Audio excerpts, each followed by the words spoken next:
मिथिलावासी सब गोटे की हम नमस्कार करै छी और अपना चैनल पर में स्वागत करै छी। चर्चा करब बिहार विधानसभा चुनाव अब नज़दीक पर नज़दीक भेल जाइत छै।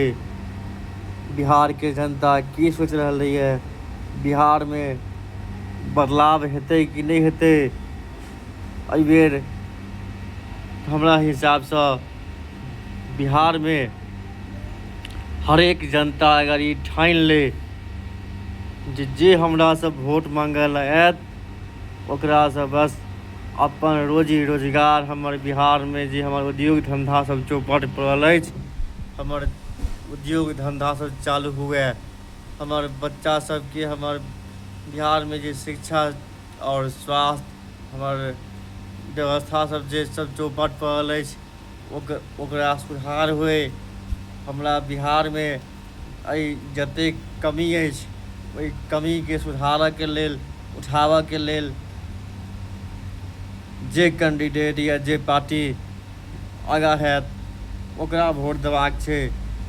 ई झूठो के बीजेपी या मोदी जी के नाम पर ने वोट नहीं होबाक चाही। मोदी जी आइ तक की केलथि, मोदी जी अपने पूरा देश के बेचबाक लेल तैयार छथि, पूरा देश के बेच बिकिन कऽ देश से भागऽ के तैयारी में छथि। वो अपने रहथिन कहने हम फकीर आदमी झोला लेंगे उछल पड़ेंगे। तो मोदी जी एहि प्रकार के आदमी छथि। तो अपने जनता के सोचबाक अछि जे बिहार के जे स्थिति छै ओहि पर में की होबाक चाही। बिहार में रोजगार होबाक चाही, बिहार में स्वास्थ्य शिक्षा के सुधार होबाक चाही।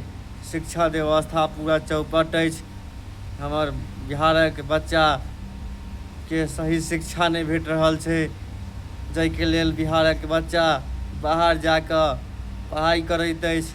बाहर गेलाके बाद में पढ़ि कऽ लोग के बाहर में नौकरी करऽ पड़ै छै और बाहर में जाकर वही कंपनी ने वही फैक्ट्री में जाकर गाड़ी सुनि कऽ मारि सुनि कऽ ओहिठाम जाकर काज करऽ पड़ै छै।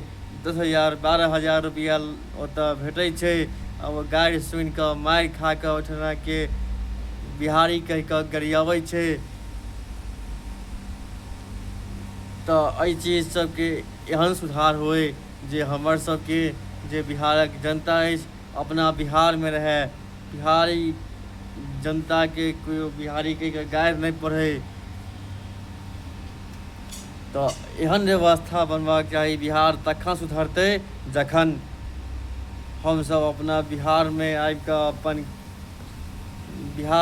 अपन काज करी और इहो मुहिम संग चलाबऽ के एहन व्यवस्था बनक चाही जे आगाँ चलि। अखन तो फिलहाल पहले बिहार में जे छै से कतौ काज रोजगार व्यवस्था होय और बाद में ओकरा एहन व्यवस्था होय जे बाहर अन्य राज्य के जनता के ओतौ के लोग के आनि कऽ बिहार में रोजगार देबऽ के कोशिश होय।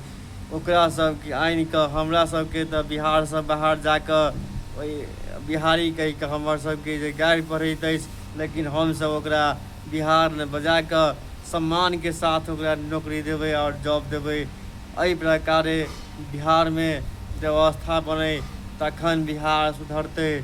बिहार में जनता सब केओ अगर ठानि ले जे बिहार में रोजगार नहीं तो वोट नहीं। यदि रोजगार नहीं होए तो वोट नहीं हेतै। रोजगार पर में सबसे पहले रोजगार पर वोट होबाक चाही, तहन शिक्षा स्वास्थ्य पर में सेहो चर्चा होय तखन बिहार सुधरतै। बिहार के बदलक व्यवस्था के जरूरी छै। अपने लोकनि ठानि लियौ जे बिहार के बदलऽ के छै तऽ बदलऽ के छै।